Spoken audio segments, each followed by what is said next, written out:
Tubaye ikaze kuri YouTube channel yacu ya Rwanda Souls and Stories. Uyu munsi turaganira ku twana tw'ingagi, aho ngiye kukubwira ku bintu utaruzi ku buzima bwatwo ndetse byinshi biri bugutangaze nubwo harimo n'ibiri bukubabaza.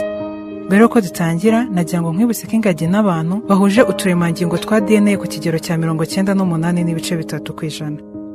Akana k'ingagi bigasaba amezi 8 n'igice kugira ngo kavuke. Ikindi kandi nuko ingagi ivuka ipima hagati y'icyo kimwe n'amagarama 4 ndetse n'ikiro kimwe n'amagarama 8. Bivuze ko twebwe abantu tuvuka tuzikubye kabiri cyangwa karenga. Ariko nyamara biragoye kuzigereza kuko iyo zikuze zishobora gupima ibiro 180 kuzamura. Biragoye ko uri kumva iki cyegeranyo haba hari umwe mu muryango wanyu upima ibiro 180. Icya gatatu twakubwira ku buzima bw'ingagi nuko ingagi ishobora kubyara inshuro imwe gusa mu myaka 4 cyangwa 6, tuma mu buzima bwazo zishobora kubyara abana 3 kugera kuri 4 gusa. Nubwo hari ingagi yabayeho yakoze agatangaza ko kubyara abana 7.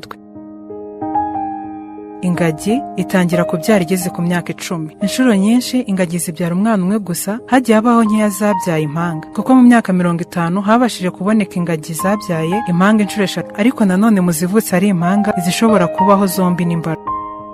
Ubuzima bw'ingagi z'utwana bushingiye kuri ba mama wazo, kuko iyo akana k'ingagi kagize ibyago byo kubura umubyeyi gafite munsi y'imyaka 2 n'igice, biba bigoye kugira ngo kabeho. Ingagi ntoya zigumana na ba mama wazo bazitaho kugera ku kigero cy'imyaka 4, nazo zigatangira kwirwanaho. Mu busanzwe buri ngagi irara yonyine aho yubaka icyari cyayo cyo kubamo buri munsi. Uretse ingagi ntoya zirana n'ababyeyi. Iyo akana k'ingagi kagize ibyago byo gupfa, nyine ikomeza gushengurwa n'agahinda ndetse igakomeza no kugaheka kandi katakiri kazima. Rimwe na rimwe hari ibintu bitwereka ko ingagi zifite ubwenge. Urugero ni ukuntu ingagi zimenya zikanasenya imitego ya ba rushimusi. Akenshi ingagi nkuru nizo zimenya imitego, ariko n'ingagi ntoya ziga kuyimenya. Abakurikirana ubuzima bw'ingagi bagiye babona zisenya imitego ya ba rushimusi, kandi ntibigarukira aho gusa kuko zishaka n'indi iri hafi aho zikayisenya.